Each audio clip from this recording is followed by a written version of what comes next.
This is the install of the Apollointech switch pod for Jeep Wrangler. As you can see, this is the box it comes in. Apollointech. This is for a later Jeep model from 2007 to 2017. It's different than the one I installed previously on my other video. I had the on-off switch, and like I mentioned before, this one has a voltmeter in the middle. Still six switches, but with a voltmeter and no on-off switch. So now let's open the box and see how it comes. Just like the other switch pod, very well packaged. Two compartments. First one has the switch pod, as you can see here, and wire harness all in one bundle. If you undo the screw here, we'll show you the inside of the switch pod. So here I'm opening the actual switch pod after removing the screw, and as you can see, there's 6 relays, various fuses, and connectors where you will plug in all your accessories right there. Next, I just want to show you the harness. Everything is bundled up, very well insulated cables, and basically plug and play in a sense once you get to the actual battery.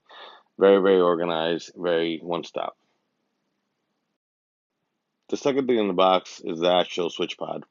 Here, the switches are uninstalled, but you can see 6 switches, voltmeter in the middle, which will actually light up with a nice display. The switches are installed here, but this is a picture of the switches installed. It comes with numerous switches that you can actually choose which ones you would like to run on the actual device. Then it's going to be all your instructions and basically your switches, zip ties, everything that you need to install this is provided by Apollointech, which is really nice. Very well illustrated instructions as well. Here's just like a parts list that comes off the website. Shows you everything that comes with the actual in the actual box. Now the first step would be to loosen the ECU bolts. There's 2 actually we have to loosen up to install the switch pod because it installs behind the ECU.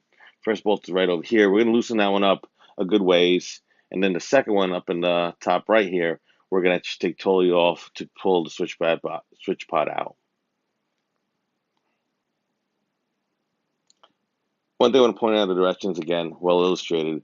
There's actually 2 ways this was installed from 2007 to 2011 versus the 2012 and up. So we're going to use this hole right here, and we're going to use that bracket down there. So again, the instructions clearly tell you which way and what holes you need to use for your installation. Here I slid the control box in place. Again, the top screw here is off. This one's loosened good ways to have it slide in where it needs to be. I'm going to tighten everything up right now. I just want to point out one thing, that on this back end here, there is a ground wire that was installed there originally. Now, I don't know if you can relocate this wire. I chose not to. So with a little finagling and bending the little terminal, you can get it back in there just fine. And I think that's the best way to keep it in the stock position. So here, the control box is nice and secure. I buttoned down all the 2 bolts nice and tight. Our wire's running down, and I'm going to run along the side here of the fender. There is a panel that we tucked in behind, which I'll show you right now. It's this panel right here. There's 1 bolt that you have to undo and then kind of put back in place. But it's probably the best way, the neatest way to install it so your wires are nice and tucked. Just want to point out that the wires are going to go through the firewall right down this area right here, which I'll show you in more detail in a minute. These are the wires we have to run. There's 3 sets of wires that come off the control box. The first one is going to be the positive with inline fuse, which is this red one. There's also a negative wire with which is just plain black with a terminal at the end to also connect to the battery, which is this one right here. I'll show you right now. This one right here. And the last one's going to be this one with the little plug. This is the one that's going to go through the firewall and into the actual switch pod. So I'll show you how we're going to get that in through the firewall in a minute. Again, going through the firewall for this particular vehicle, we're going to go down here. As you can see, my buddy has some wires that are already going through that spot. So we're just going to follow those along into the firewall. And let me show you how to come out on the other side of underneath the actual steering wheel behind the dashboard. There's that spot, you can see it. Just want to give you a good look of where we're running that cable through. You see the spot right here? That's where the wires that come through. This is actually on my install. Just wanted to show you a clear view of what it looks like. This plug right here is where the wire will actually come through.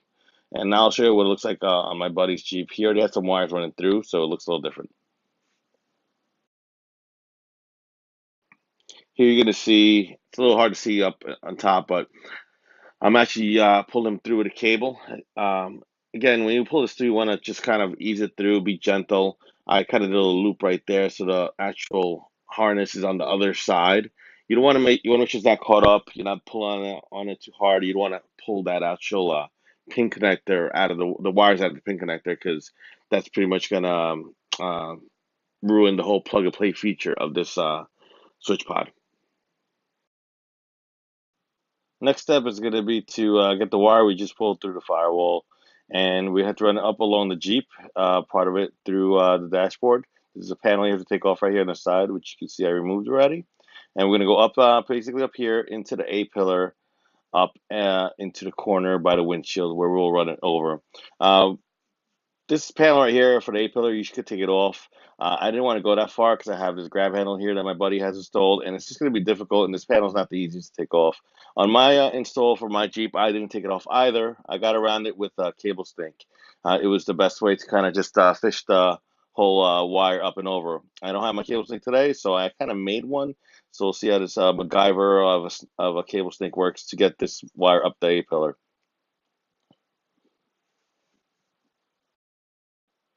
So here I got the wire through. You can see it to the corner of the windshield now, ready to go over to the middle. Again, we run it up the A-pillar, up this way. I did remove the panel. I used my makeshift cable snake, which is basically just a stiff wire that I found. Coat hanger would work just as well, I think, but again, the cable stick would be the best option to do this with the best ease. It took me about at least 3 times the amount it took me with a real cable stick to go up and over. Again, still possible, coat hanger or something else, but get the cable stick. It'll make your life a way more easy.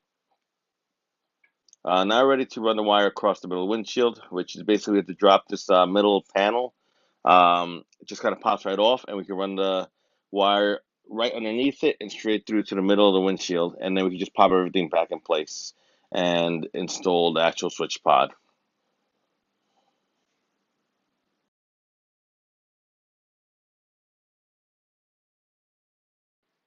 So next thing I just want to do before I get to installing, I'm going to figure out what switches I want to use. They give you a bunch of switches, and this basically to install them, you just got to line them up, and you just pop them in. Very easy to get in and out. They give you a little tool to take them out, and I would just suggest get all these switches in place now so you have an idea where you're running what wires to plug what in, and it just makes it easier to know what you work with. Second thing I want to point out is this bracket here. There's two positions for it.